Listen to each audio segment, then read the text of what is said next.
of this whole program is this, is that our problems can become power by controlling our perspective. Because if you fill your mind with positivity, there's no room for negativity. If you agree, say aye. Aye. Right? If you fill your mind with positivity, there's no room for negativity. And so, my first person I want to bring to you is one of the dancers of Claysmile Entertainment. We do a lot of events like bar and bat mitzvah parties, Zumba dance parties. Her name is Ashlea Boseck. She's going to come and share with you just a very short presentation about some of the positive thoughts that helps her to stay in a positive mindset. So please welcome Ashlea Boseck.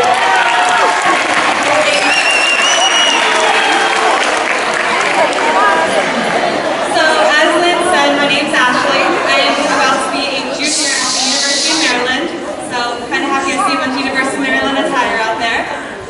But I just wanted to be able to take this chance to talk to you about some of the personal experiences in my life that I think anyone can benefit from hearing. So I want to start by talking about a teacher that I had my 8th grade year. So about the same age that you guys all are now. I had a teacher who was one of those extraordinary teachers who always went the extra mile for his students. He went above and beyond teaching the curriculum. He wanted to teach us how to be better human beings. And he had this one motto that he lived by, and that he wanted all of us to live by. And that was leave everything better than you found it. Whether that's the lunch table you sit and eat lunch at, or the park where you ate lunch in, or the person that you're eating lunch with. He said that we can't change the world. One person can.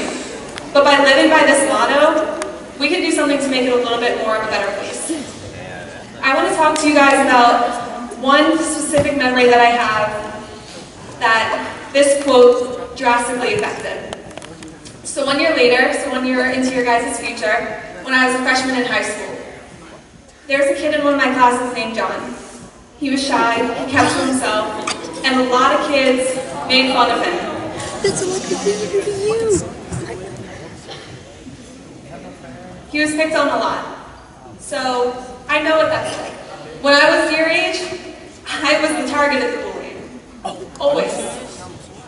So I knew what he was going through, and thinking about the quote that my 8th grade teacher told me, I decided to reach out to him to see if there's anything I could do to improve his school life. So I did. In the weeks that followed, he opened up to me about a lot. He told me a lot about his personal life, how his family was struggling financially, and how his father took out his anger about the financial problems they were facing on John and his siblings. It's stuff that you never would have known just by looking at him. So I want you guys to take a second, look at the people around you. Can you tell exactly what's going on in their life just by looking at them?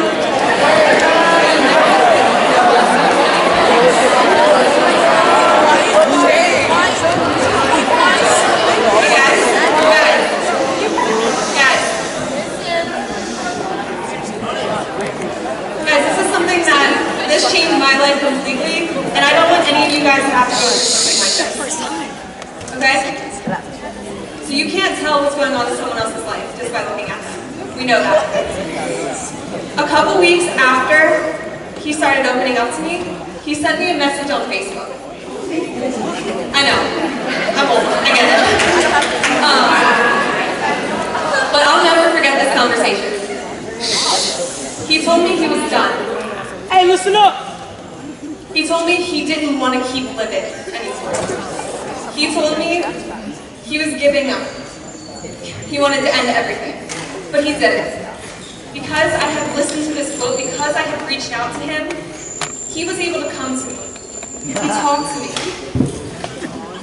He let me talk him out of doing something that would devastate the lives of everyone around him. So because I was able to reach out to him, his little brothers and sisters still have their brother. His parents still have their son. So I want you to think about that. Like I said, you have no idea what's going on in the lives of people around you. It's hard to try to guess, but it's so easy to show someone just kindness and compassion, and you never know how far that can go in someone's life.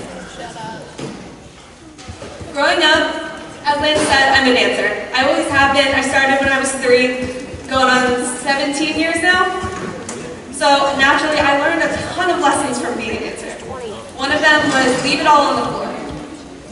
And what that meant was, if I was going to go out on stage and perform in front of an audience, in front of judges, in front of my family, that I better do everything that I possibly can to know when I walk off that stage, there's nothing I could have done to make that better. And you should go into everything in life that way. If you're going to take the time to dedicate your time and energy and commit to something, you should be walking away from it thinking, there's nothing I could have done to change that. There's nothing I could have done to make that any better. That is the best that I possibly could have done. The second lesson that I learned from dance is something that we always call YINDA. It's an acronym for You Never Dance Alone. So naturally, when I was first told this by my coaches, I thought it meant, cool, I have a whole team depending on me not to make a mistake. No pressure. Like that kind of thing. It wasn't until one of my best friends broke me hard, I think my sophomore year of high school, where I really realized what YINDA meant. I was struggling. I was going through a really rough time in my life, and she could see it. I wasn't showing up to things, I didn't feel like going out anymore, and she knew it. So she wrote me this card telling me how much she loved me and supported me, and she signed it YINDA. And in that moment I realized it's not about dance. It's not about having a team that's depending on you not to make a mistake. It's about having a group of people, a support system, that you can depend on in case you do. And I know, not everyone in here is a dancer. Not everyone here grew up in a studio. Not everyone was on a team where they were told YINDA over and over again. But I still think everyone has a piece of it. You have your families, you have your friends, you have strangers that could be going through the same thing that you are, that support you, because they understand.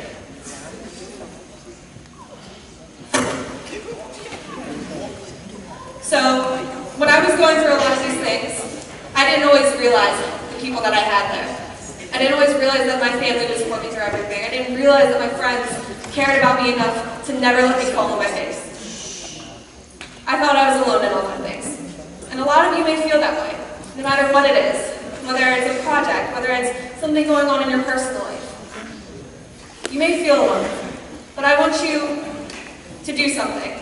Instead of giving up, think about 2 different kinds of moments. I believe that life is a series of moments just pushed together. There's some that we wish we could hold on to forever, and there's others that we wish we could completely forget about. If you're ever struggling and you feel like you're alone and you want to give up, think about those moments. For example, when I was struggling my freshman year of college, there were 2 moments that I would depend on. The first one, my senior prom, which seems so far away, but it'll be here before you know it. I walked out and I looked up at the moon.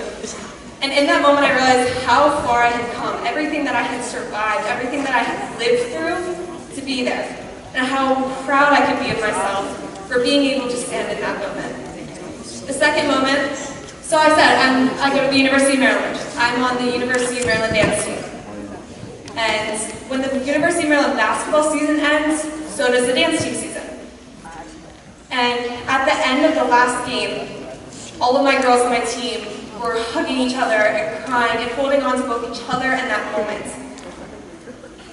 And in that moment, I looked around and I could see every single face of the girls that I had grown to love more than anything in the past year. And how blessed I was to have the opportunity to work with these girls. I think about these moments because they're emotions that are pure bliss or pure happiness. But then I also think of the negative moments, the ones that hurt.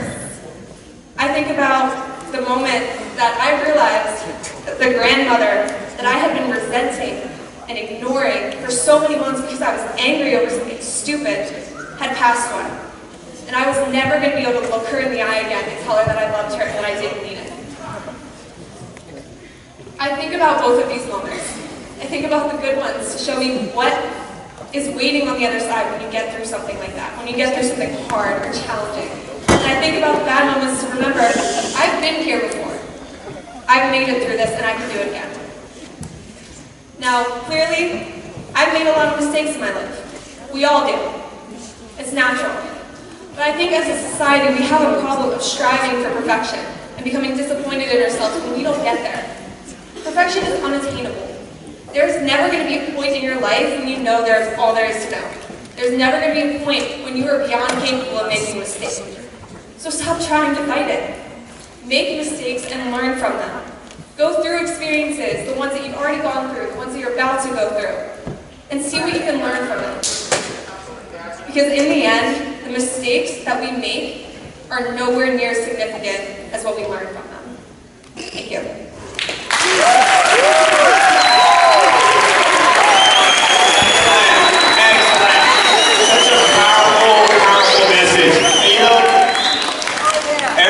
Touched me, especially the part where she talked about her friend John, you know? Because it makes me realize how it's so true.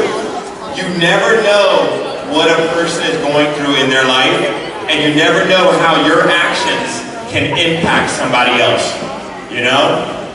And so, really excited about this presentation. And now I want to introduce you to somebody who you may have heard of before. Her name is Lilly White, local pop singer. I want to read to you a very short bio. Lilly White is a student currently transferring from the Montgomery College Music Department to the University of Maryland. She worked as a casualty operations specialist in the U.S. Army for about 6 years and spent time in Afghanistan, Kuwait, and Haiti. In 2013, she decided to get out of the military and focus on her music, her first love. Lilly was homeschooled and comes from a family of 9 children. And she struggled to be heard. Lilly is grateful to be a survivor against the odds, and she still quickly acknowledges that those experiences played and continue to play a large role in developing who she is today as a person and as a singer and songwriter and performer. And so I'm really excited to introduce to you Lilly, but before we do that, we need to have everybody stand up because Lily's going to come out. We're going to do a little performance at the very beginning. So everybody stand up, stand up. Everybody. First thing I want to say is thank you to your staff at your school, to Linkages for setting this up, for Claysmile Entertainment for bringing me in here. I'm really excited to talk to you guys today about my life. So I want to start by telling you a story. I promise this isn't going to be boring. I joined the Army when I was 17. 17 years old. You know how young that is? That's young to join the Army. To move away from home. Like they said in my bio, 9 kids in my family. No opportunity for college. No chance at success. At 17 years old, after being homeschooled, I tried to go to high school. Failed miserably. Now, while I'm sitting in basic training, sitting down, I'm on this really terrible fire guard shift. A fire guard shift is when you sit up for 24 hours and you guard a fire extinguisher. Doesn't that sound pointless? It was really pointless. It was torture. And they were trying to teach me a lesson, but at that point in my life, I didn't realize it. So I'm sitting in the hallway. I have a notebook and a military handbook. No cell phone, because they took that away when I got there. I had nothing but a notebook and a handbook. So I decided to write a letter home. But instead of writing a letter home, I changed my mind. I was like, I'm going to write a letter to my recruiter, and I'm going to cuss him out for putting me in this situation. So then I started writing my hate mail, okay? So then I rip out my hate mail, because I'm so mad, and I see this quote on the page, the next page. And the quote was by a boss, Eleanor Roosevelt. And it didn't mean anything to me in high school when I wrote it down, but I'm telling you right now, in that moment, it meant so much. So I read it, and listened very carefully, all right? I read it, and it said, you gain strength, courage, and confidence in every experience in which you stop to look fear in the face. And I had to read that again, because it's a long quote, it's a lot of words, you're like, hold on. You gain in every experience, hold on, see I'm now messing up. You gain strength, courage, and confidence in every experience in which you stop to look fear in the face. I see you talking. In which you stop to look fear in the face. I needed to stop and look fear in the face because I was terrified at basic training. I was totally afraid. So today, I want to encourage you to forget about your fear. Forget about your fear of the unknown.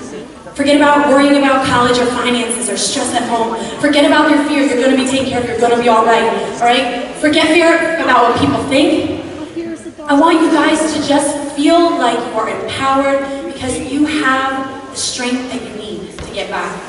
So this kind of, I want to segue into another, like I said, illustration about something called value. And this is super important. All right, like I said, I've been through quite a few things in my life that brought me to where I can pull out my notes and give you 2 seconds. Okay. In order, thank you for being patient with me. In order to embrace our struggles, in order to overcome our problems, we must embrace our struggles, okay? So that means that in order to jump over this line, I have to accept that it's there, okay? In order to embrace those things, we need to overcome them, okay? Now, I want to just illustrate this with $1, okay? So I want to ask you guys, how much is this worth? Right, I kind of gave it away. I gave it away. So, hold on, maybe you're quiet or something, probably not. How much is this worth? $1. You guys are all so smart and I love you so much! Yes, it's worth $1! Okay, now, shh, be quiet. Quiet, I'm not done. Point's not made yet. Shh. Don't piss me off. I was in the market. Okay, if I crumple up this $1 and I step on it, I'm gonna stick it over there. You guys, what am I doing to this $1?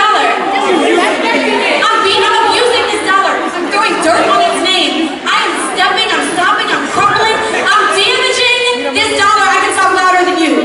I am damaging this $1. If I damage this $1, does the value change? No. So what did you learn here? The value stays the same. That no matter what happens to you in your life, I mean, the value still will stay the same if you tape it up. I mean, we can talk about that later. Okay? So, everything can be fixed. Alright? That's the approach we're going to take. We're going to take the positive approach, alright? That value is going to stay the same. That no matter what the world does to you, they are not the ones that gave you your value. Therefore, they are not the ones that can take it away. If you hear me, let me hear you say thank you. Y'all hear me. Y'all hear me real good. Okay. That's what's up. So, value stays the same. And that's really important to remember as you're going through your day and as you're being bullied in your schools or you're suffering from abuse in your home. Last month I lost my brother. My older brother passed away due to a mental health related condition. That's the reason why this assembly means so much to me. It's because it's an opportunity for me to share with you guys some reflections that I feel as a sister who lost her brother a month ago to a mental health related condition. I need to tell you guys, in the weeks following his passing, I felt like crap. I felt like it was all my fault. How could my own brother not feel loved in our house? That I'm his sister, I'm there, like I felt like I was there, I should have reached out. How could my own brother not feel loved? It can happen in any home, in any family, in any circumstance, in any class, in any school. Okay? And the reason why I'm sharing this with you is because I had to turn this into something positive. In order to stand here in front of you today, this happened on April 18th. I was at school when it happened, okay? In order for me to stand here in front of you today and be okay, I am living proof that you can take your problems and turn them into positivity. If you hear me, let me hear you say thank you.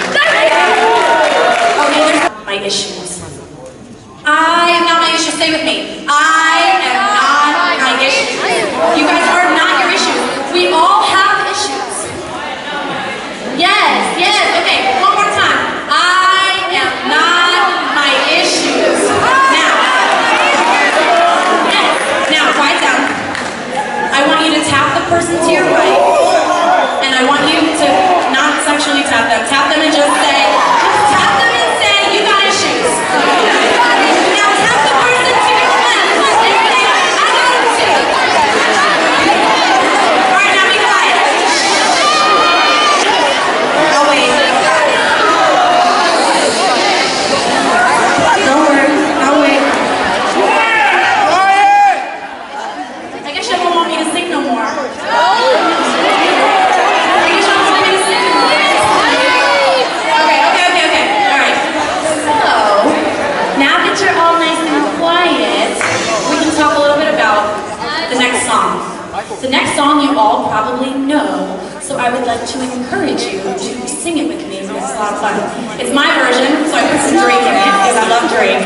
Okay, so I'm going to sing the song by Julia Michaels called Issues.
out I was pregnant. What? Alright, I beat teen pregnancy, okay, I was 20. Alright, so I'm gonna look at the half full thing. Alright, I was real upset. I was upset.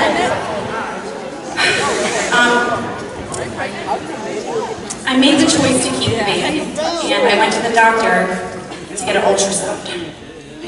During the ultrasound, this is real personal, don't talk during my personal story. Hey. Don't hurt my feelings. So I was at the doctor's office, I was laying down in the thing, they had the ultrasound thing on my tummy, and then the doctor like freaked out. And I was like, what's wrong? And I was freaking out. And then I realized, the doctor comes in and she goes, ma'am, I'm so sorry, like we have to do an emergency surgery. You have a giant mass on your ovary, your left ovary, we have to take your whole ovary out, like right now. And I was 20 years old, okay? You don't get ovarian cancer at 20 unless you're like cursed from hell, okay? Like, sorry, you don't. Like, but I did. And that's what I'm saying, is that if I had never been pregnant, I would have never gone to the doctor to get that ultrasound. If I didn't get the ultrasound, I would be dead right now. I wouldn't be standing here. So my baby, which was my worst fear, saved my life. You're so smart. It became my biggest blessing. Isn't that a miracle?